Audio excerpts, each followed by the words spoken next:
Welcome to today's session. And today we have a special guest, and she will be talking a little bit about life coach. And today is all about relationships, a topic I am not well versed in. So that's why we have a special guest. And she is Sonya Furlong, a life coach and NLP Master Trainer. So for those of you that don't know NLP, that is Neuro-Linguistic Programming. Welcome to today's podcast, Sonya. Thank you, Victor. I'm honored to be here. Thank you for coming. So, Sonya, we'll dive straight into it. What is your story? So, my story, in a short summary, is came from a migrant family. So, my parents escaped World War II. Okay. So, we were brought up in a very kind of controlled, strict environment where we were taught danger was everywhere and don't help people because it could get you killed in their country. That's what could have happened. So I grew up sort of feeling quite, I guess, isolated a little bit. And in my teenage years, I had depression. And in those days, you didn't talk about your problems. You just got on with it. And so I got into meditation as a way of dealing with my emotional issues. And I found that life-changing in a lot of ways. And then after many years, I got into pursuing my passion of I wanted to do something creative. So I became a filmmaker. Oh, yeah. And I did that for 15 years, which was quite wonderful in many ways. And also, it's quite a difficult industry. So after 15 years, I was finished with that. And then I really wanted to give back to the world in some way. And I wasn't sure what to do, but I had been to life coaches and they had changed my life in so many positive ways. So I went and studied life coaching. And then from that, I discovered Neuro-Linguistic programming, which I'm now a master trainer of. And I also studied hypnotherapy and matrix therapies as well. So, and that became my business, Centre for Life Therapies. And my goal is that I can have these services available to people Australia-wide to help people. Yeah, that is an amazing story, Sonya. It's funny how when I sit down with people here, every time I learn something new. So I did not know that about you, being from a migrant family and fleeing the war back then. So that is good to know, and sounds like an amazing story. So lots of life experience to, complement the profession and help people.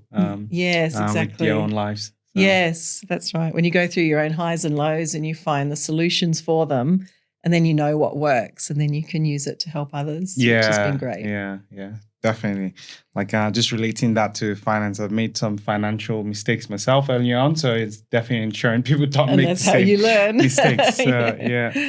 Okay, so I think for many viewers out there, they may not know what NLP is. I think I did not know what it was until I went for one of your courses, which I think is amazing.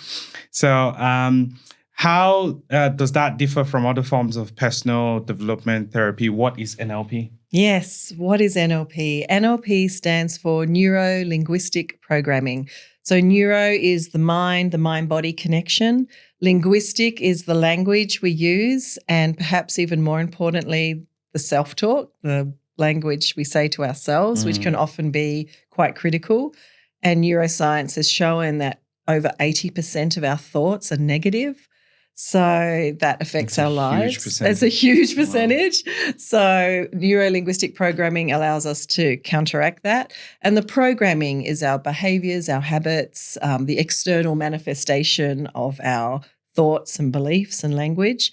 And so if you work on any one of those three areas of life, you're going to improve your life. In NLP, we work on all three simultaneously to create rapid change in our clients. Oh, nice. Yeah, that's a very good way to put it, working on the three different aspects. I actually thought it was just three things put together to mean one thing, but those are three different things we need to work on. Yeah, correct. Yeah, it's kind of like the mind-body-soul connection. It's like working on all elements of yourself. Yeah. Amazing.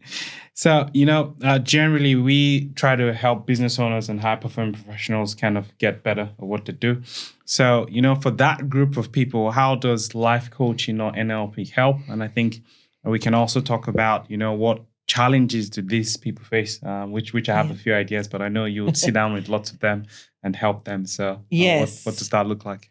Yeah, so for starters, NLP and life coaching can help business owners to get really clear on what they want, why they want it, and then how to get it. And so often it's really interesting actually that, when I ask, say someone comes to me for a discovery session and we're unpacking what's going on for them and they tell me what's wrong.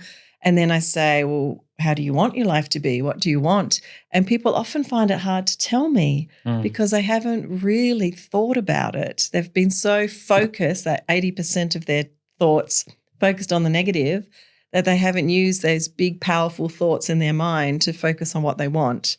So with life coaching and NLP, we help to unpack what a client really wants underneath, all the self-talk and their beliefs. So we uncover their values, we uncover where their strengths are and their dreams and aspirations. And then we use that to move them forward and plan step by step how they're going to get there. Well, that's amazing.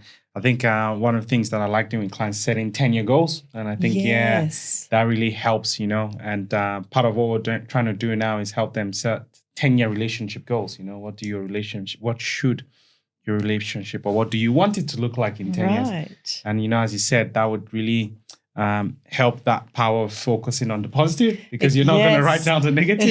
Exactly. Yes, I know. One of the biggest tips on having a happy life is focus on what you want because we all seem to have a tendency to focus on what we don't want, the things that cause us worry, anxiety, sleepless nights. When really life coaching and NLP, it's about, well, what do you want? Let's focus on that. Let's get you that and increase that percentage of the thoughts in the person's life.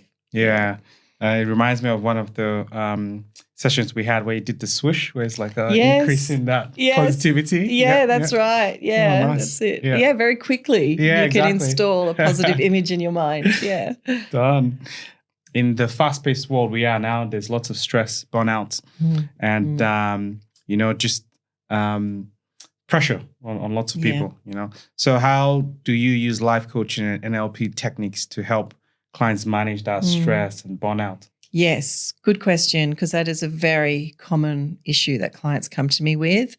And first we got to unpack what's going on for them because often the burnout comes from people pleasing, kind of looking outside of themselves for what they think they should achieve rather than really tuning in and going, well, what do I actually want from life? It's the I can't think of the word now, actually. It's like this success bias. Imposter syndrome? It's an imposter syndrome, but we're looking outside of ourselves and looking at other people's success or looking what we hear success is, and then we're trying to achieve that. Okay. And it may not actually be what aligns with our values and dreams. So first we got to really unpack for the client what of all of this that you're doing, what is it that's actually getting you closer to what you want for your fulfillment, and what is just either people pleasing or doing because it's what you think you should do.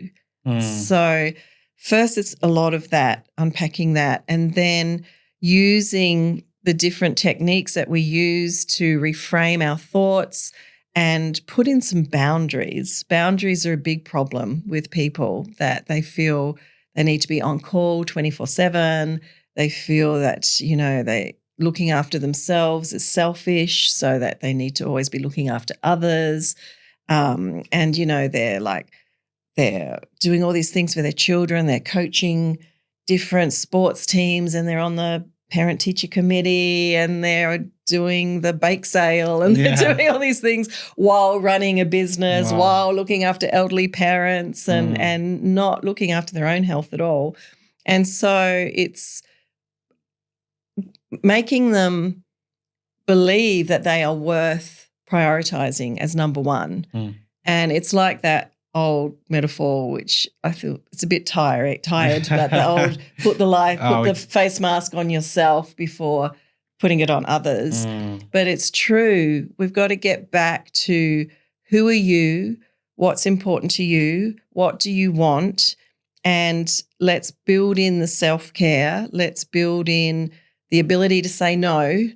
And let's then focus on what you want and put all the energy into achieving that. Yeah. And delegating the other stuff out if you can. Yeah. And so that can be a real paradigm shift for a lot of people because they're so used to not asking for help or being the rescuer and helping everybody. And so it's healing whatever has caused those thinking patterns and installing new behaviors so that they can show up as their best self. Yeah. Be there for others after they've looked after themselves. Yeah. Yeah. I think that's very important. As you're talking about, that the thing that came to my mind was I don't know if you've seen all those old Facebook posts where it's like, this is what it looks like to me, this is what it looks like to my parents, and this is what it looks like to the world. And generally we focus on the world and parents and siblings, while as what does it look like to us? What should we be working on? Yes, and that's another really big issue. People and it's a cultural thing of needing to please our parents, and it's very strong in some cultures more than others, and it can be quite debilitating. And there's adults, their 30s, 40s, kind of in tears because they haven't pleased mummy and daddy. And it's unpacking all of that and releasing that guilt that has been instilled in them from they're really small and breaking those negative influences and allowing them to go, your parents did their best and they love you, but it is your life. Yeah. And you can make your own choices and decisions and they're still going to love you. True. True. So, and I think that's very important because if we look at that situation, for example, the parents didn't know better. There wasn't life coaching back then. It's right. So, they're programmed from their parents. Yeah. And then they, especially migrant parents, right? So I had it as well. Where they bring their traditions to another country and they want the children to grow up exactly as they did in their own country, but we're in a different country. Yeah. And there's a totally different influence from the environment that you're in, because I believe we become like our environment. True. And we become like the people we associate with. So suddenly the children come home with Western ideals and Western values, and it can be such a shock for the parents. And then the children are made to feel guilty. And it's sort of untying those knots and allowing adults to be adults and make their own decisions. Oh, very interesting, because as you said, with the environment as well, if you're fighting against the environment, it's very stressful. You can't you can't fight against the environment. No, you become like your environment. So you want to choose your environment carefully. Oh, that is good. Only on the third question, it's so interesting and so deep. That's nice. Decision-making is crucial for business owners. How can NLP techniques enhance decision-making skills and lead to better outcomes? And I think actually, not even just for business owners, everyone, we have to make an average of 35,000 decisions every day or something like that. So. Correct. Yes. Fortunately, most of those are programmed as habits now. So we make decisions very quickly often about things like what to wear or, how to tie our shoes up or what to drink in the morning or what breakfast or to not have breakfast. Yeah. But yes, all the other decisions that are conscious decisions, yes. So to help people with decision making, which is very important, we need to get them again really clear who they are, what they want, why are they making the decision? Are they making it to please others, or are they making it to do what's really the right thing for them and their family? And help them to clear any limiting beliefs about their insecurity. A lot of people actually don't trust their ability to make the right decision. They've lost trust with that connection to their own inner wisdom. And so we might do some work to connect them back, because we actually do have an inner guidance system. We have that inner knowing about what's right and what's wrong. And a lot of people have not listened to that for so long that they've forgotten it's there.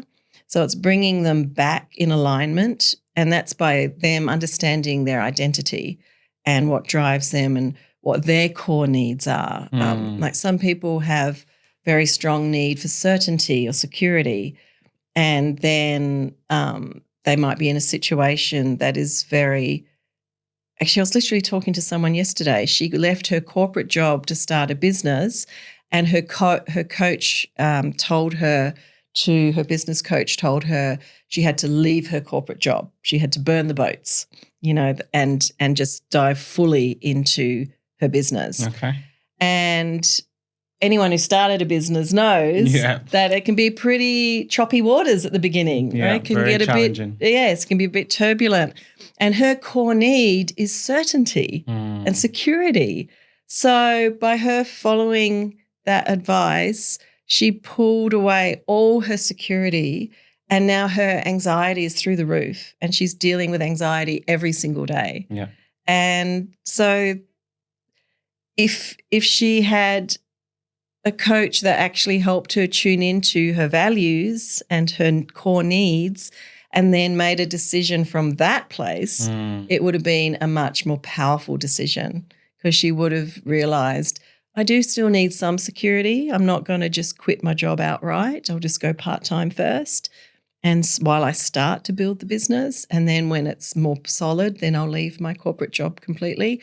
That would have been a better decision for her if she had aligned with her core needs, her true values, and made a decision from that place. Yeah. So all that work needs to happen first before a person makes a really big life-changing decision.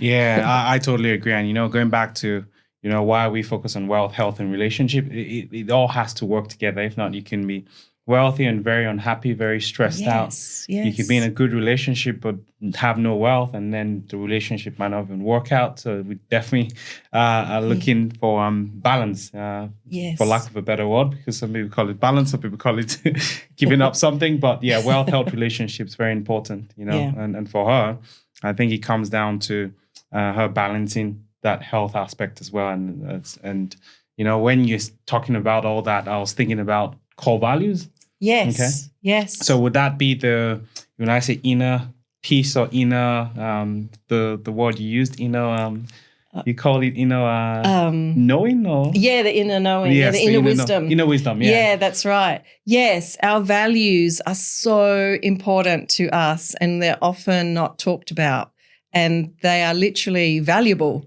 That's where the word value comes from. And so we have to know what is important to us, because if you make every decision aligned to your values, you're always aligned to your North Star. You're always aligned to what is most important to you.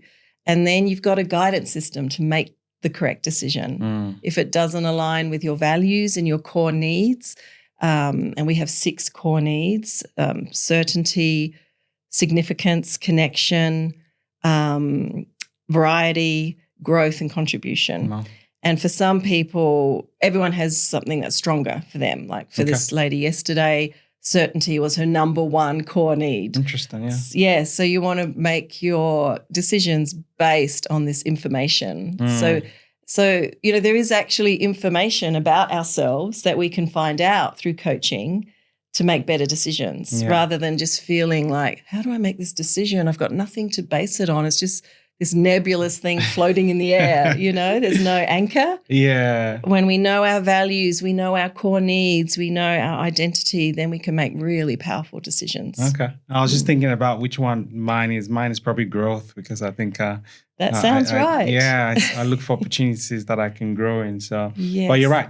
Whatever you do, and if it's aligned to your core and your values, you feel happy regardless of the outcome. Yeah. Exactly right. Yeah. Yeah.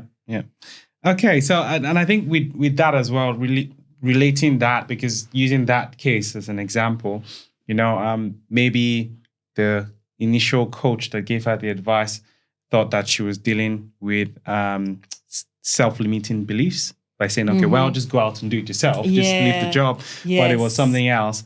However, there are some people out there that actually have self-limiting beliefs and imposter syndrome. True. How do you help them manage that? How do you kind of, I'll say, bring out the best in them? Because I believe that lots of people have some great potential, but sometimes they never reach that for one reason or the other. Yeah. Yeah. So how do you help? How does NLP help with that? Yes. We have a beautiful process. It's a timeline technique, which I use a technique called matrix therapies, where we can actually, I will hear their limiting beliefs when we're doing the detailed personal history, when they're talking to me about what's blocking them. So there may be a belief that, I'm not smart enough to go to uni or something. I had that one from a client recently. It's a limiting belief, right? It's limiting her, right? Of course she's smart enough to go to uni, right? Almost everyone can go to uni. And so when we use timeline matrix therapies, we go back and we find, where did that belief come from? Because you picked it up from somewhere. It's usually between the ages of 0 to 7 where we get most of our programming from. 0 to 7. Yes, okay. Yes. When we are just open sponges at that age, we don't have a critical faculty to judge what is right or wrong of what's being said to us. We just accept it. I feel like parents should be taking lots of notes here. Yeah, that's right. Make sure your kids are getting the best they can. Exactly. Or you can give them, to be honest, 0 to 7. That's right. And so many of our beliefs, and we can, as a child, because we're so open and so easily influenced, a parent can just say, something like, money doesn't grow on trees, no, you can't have that ice cream right now. And a child can take that on as in, oh my God, I should never ask for money and I should never want anything that I want in life. A child can really blow it out of proportion. Wow. And so this client, where she felt she wasn't smart enough to go to uni, when we went back, it was when she was little and her dad was helping her with her homework, but he was very impatient with her. So as a child, she interpreted that as, I'm not smart. And that affected her whole life, right? And because now she was in her 30s and she hadn't yet gone to uni. But we cleared that limiting belief, and then she realized, oh, actually, that was just something my dad made me feel at that point when I was 5. He was 5. But it's not true. And then she has since gone to uni and she's enrolled in an honours and she's thinking of doing a PhD now. Wow. So she's just totally embraced her full potential now. Yeah. Oh, I love that growth. Yes. Growth, yeah. And like you said, like the limiting beliefs, they really do hold people back. And yet the good news is they're actually quite easy to clear. Yeah. Yeah, no, very interesting. So I guess just kind of thinking about parents out there, like what can they do just as a simple tip for them to help your kids 0 to 7 to get, just the best.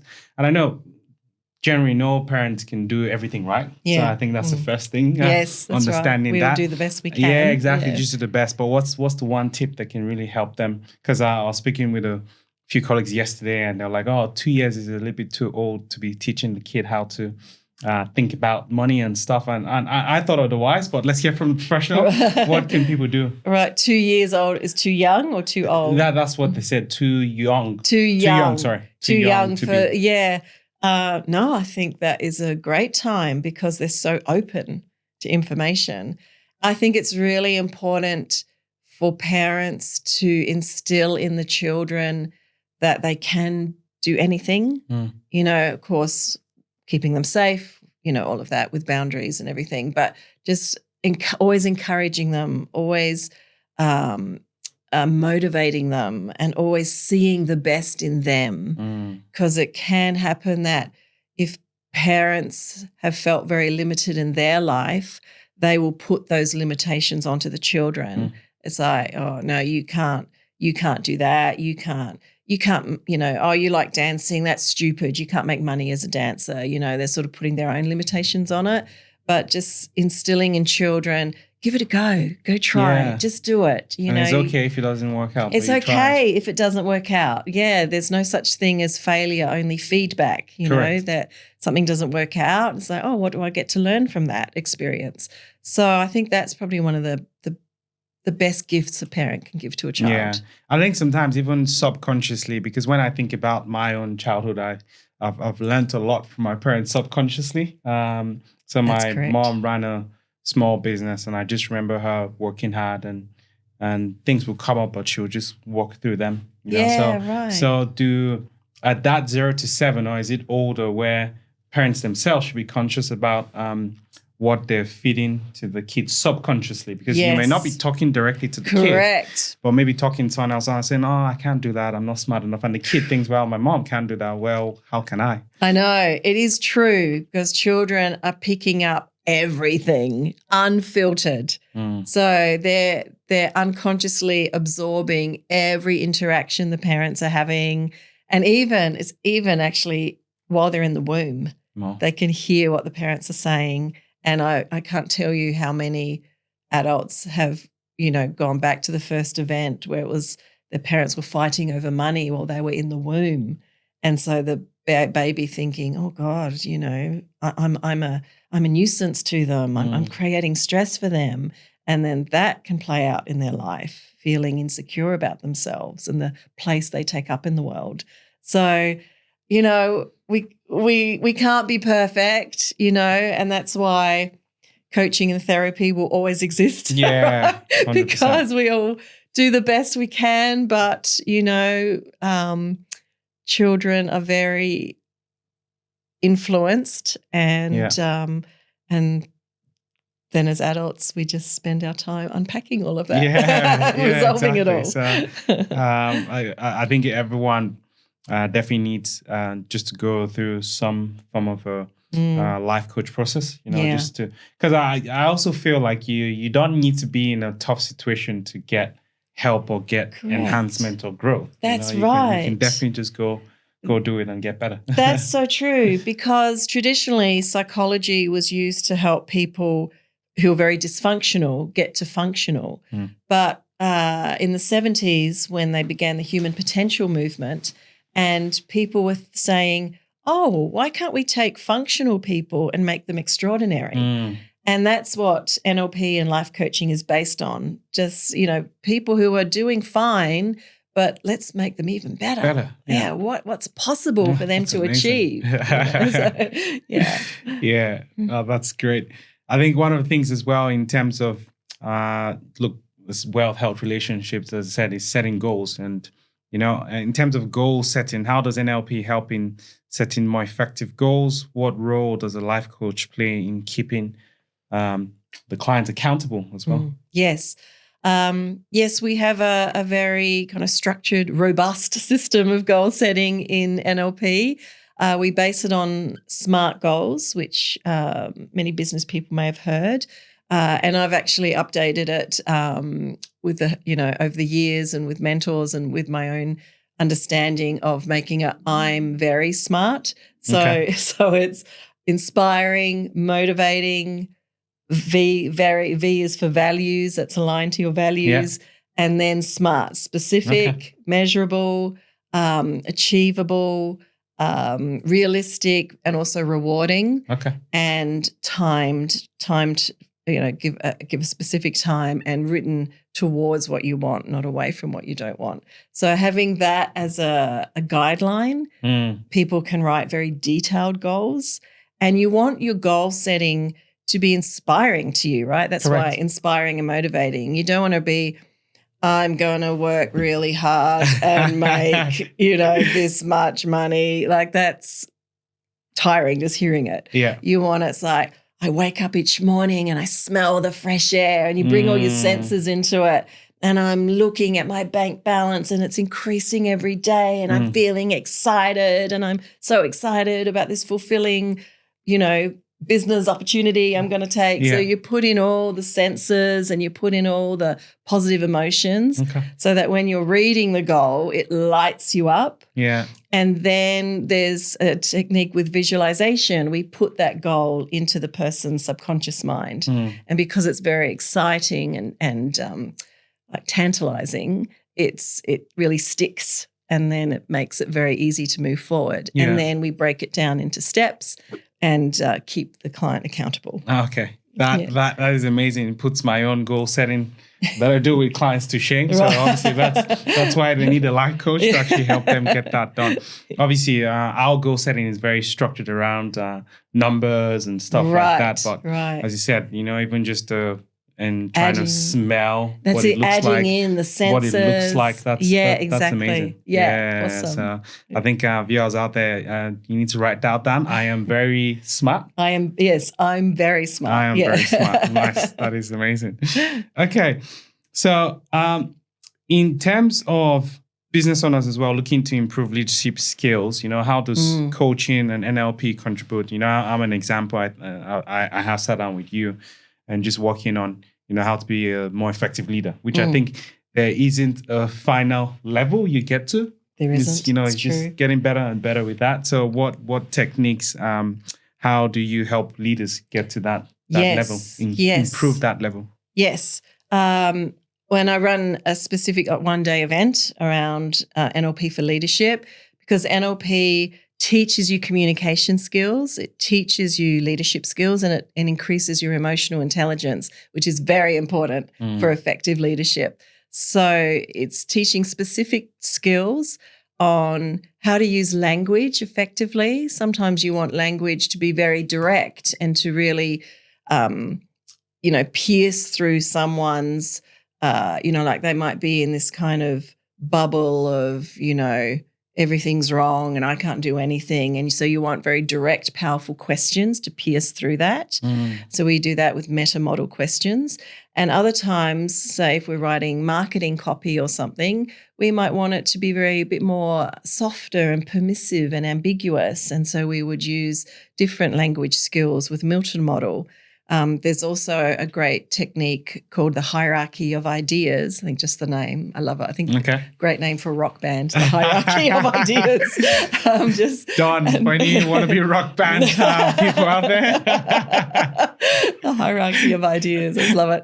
And it's a way of mind mapping a concept and helping a person chunk up. We call it chunking up to their highest intention, and then chunking down into specific action steps and chunking across into giving other examples. So all of these simple language techniques are easy to teach and can really help a client with their leadership skills and managing a team. Oh, yeah, amazing. Yeah, so I've been with the one where we did the Milton model as well, and the chunking down, chunking up and across as well. I think, yeah, very, very useful. These days I get my clients to chunk down from the 10-year goals as well. Because I think it definitely leads to dream big for 10 years. Because look, lots of things can happen in 10 years, but I want it to be as big, as positive as you can. Yes. And then walk from 1 year upwards. I think it works wonders. That is brilliant. Yes, because you're getting them up into connecting them with their North Star, their high intention by chunking up, and then chunking into the actual action steps to make it reality. Yeah, it's brilliant. I've taught you well. Yes, you have. You have. I'll take some credit. Yes, you should, 100%. I definitely got the chunking down and chunking up from you. Awesome. Yeah. I know where I got it from. Okay. So health, wealth, relationships, even myself as a business owner, I've struggled sometimes to just balance that. And I was speaking to a friend in the US actually the other day, and he was then talking about it being more of an investment in each category. And I was like, yep, that's definitely the way to look at it, because I mentioned it in my book as well. And I think one other thing as well is for different people, like a single person, a married person, it's all going to be different as to how you manage and how you balance that, So in terms of this balance, right, is very challenging for lots of people out there. I think when you factor in a business, it becomes even more challenging at that point in time. So how do you help clients create and maintain a balance, or how do you get them thinking about what they should do? Yes. Yes, I think of it as in like, I like that term of investing, like an investment in each time category. And it's like blocks of time. So I get them to get out their calendar and actually schedule in their freedom time or whatever their word is. Right? It might be their love time or their freedom time or their relaxation time. And I did this with a client. She had 4 children and was extremely busy. I think 2 of the children had special needs. And she was trying to start a business as well and everything. And she was just run ragged, no time for herself. Go her. So, yeah. So we got out her calendar and put in, for her highest value was freedom. So we put in chunks of freedom time. And it only took her a week. And she's like, Sonya, I've been to the beach every day. Oh. I've been for a jog. I've, went and did a meditation course. Yeah. And like all of these things happened because she'd scheduled it in. Yeah. So often we schedule in all the business stuff and we put ourselves last.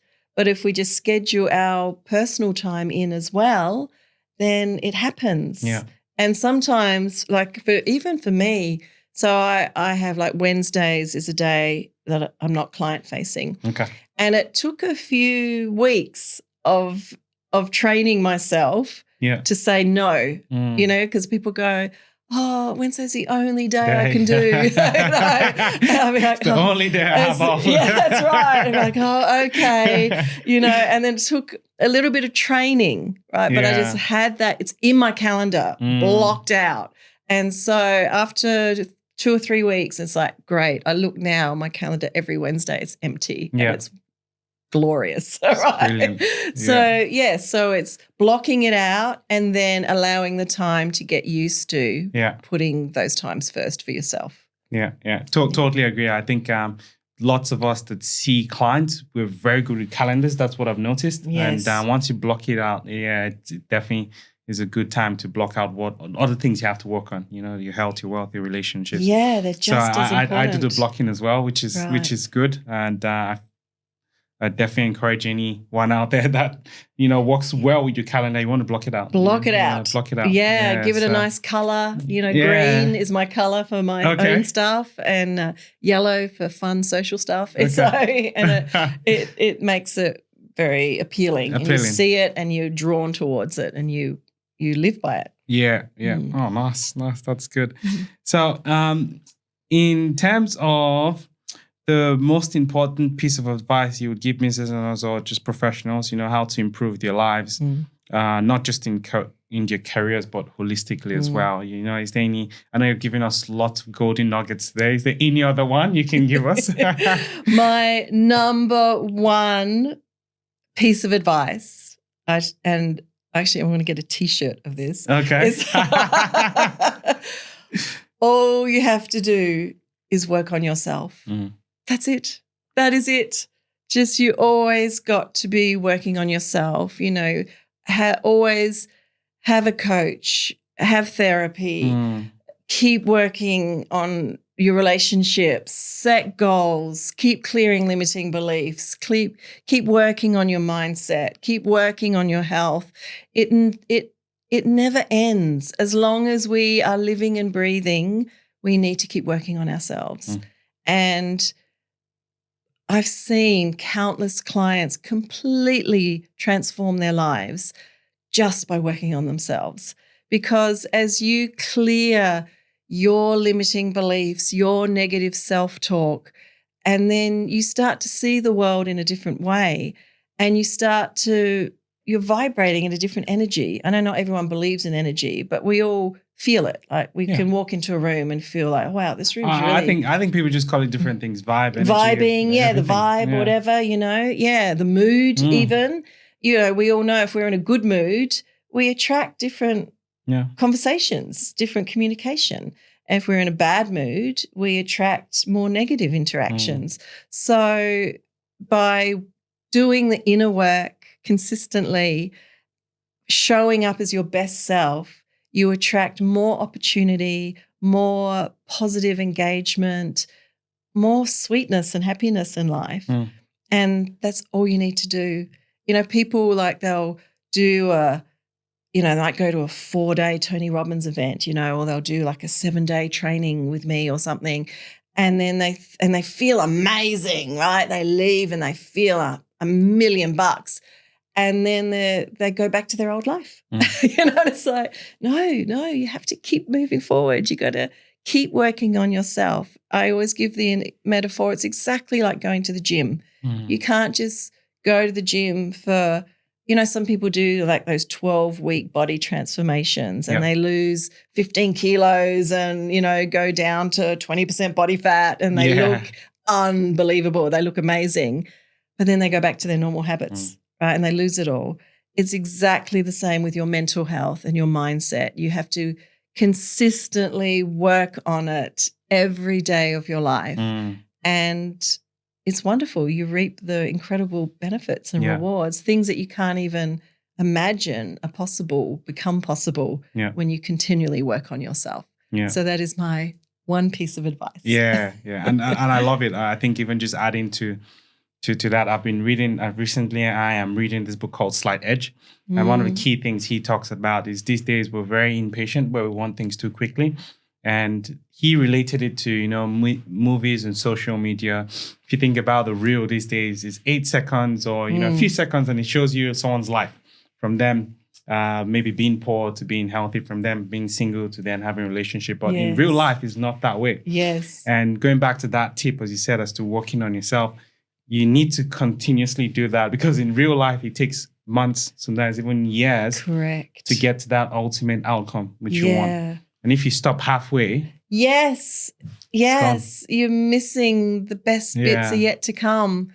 And even in a marriage or a relationship where you may feel it's not working, and even if your partner is not interested in working on themselves, even if you just work on yourself, I've seen whole marriages transform just by even one partner working on themselves. So that's all you need to do. You don't need to change anybody else. Just work on yourself. And it's a very strong, for lack of a better word, bargaining chip where you have worked on yourself and you're coming into, discussions, being able to show that you've worked on yourself. Like the other person will just be impressed and, they actually get things done. So definitely, I think everyone should just do a little bit every time. Yes. And the other thing I'll mention as well, sometimes people think of money and wealth in a certain way, while as if they think about that as a tool to live in a rewarding and fulfilling life. Life is a lot better because in that tool, you need to pay for coaches. You need to actually get the help you want. So generally, or rather in my perspective, it's not always about the bank balance just growing. Because the bank balance can be growing, but if your relationship and health isn't growing, you're not being the best you can, So sometimes using money as a tool or thinking of money as a tool to get to other outcomes and goals really helps. Because I can imagine some of them might say, well, I'm not paying for a life coach. It's like, well, you're missing out on all the benefits. Like even myself that I've seen you and sat down with you, there's still lots I'm still learning every time. And I can imagine that's the same for everyone. Yeah, that's right. I love that concept of, money's a tool to be used to achieve what you want in life. Correct. It's a tool to even make more money. Exactly. Yeah, so, that's right. So thank you very much for joining us, Sonya. It's been an amazing chat as always. It's always very easy to speak to you and very calming and very educative as well. So thanks for jumping on. Thank you. To viewers out there, how can they reach you? Because I can imagine some people are like, okay, I'm going to do it now. Let's do it. Yes, just head to my website, centerforlifetherapies.com. You can book a chat with me. All my upcoming events are on there. Everything you need is on there. Okay. Yeah. Perfect. So that'll be on the screen somewhere. Thank you very much, Sonya. It's been a pleasure. Thank you, Victor. Thanks, viewers, for tuning in to this episode. So, this has been one of the first ones about relationships. We're definitely looking to bring lots of people as knowledgeable as Sonya so they can educate us on how we can have the best relationships for a more rewarding and fulfilling life.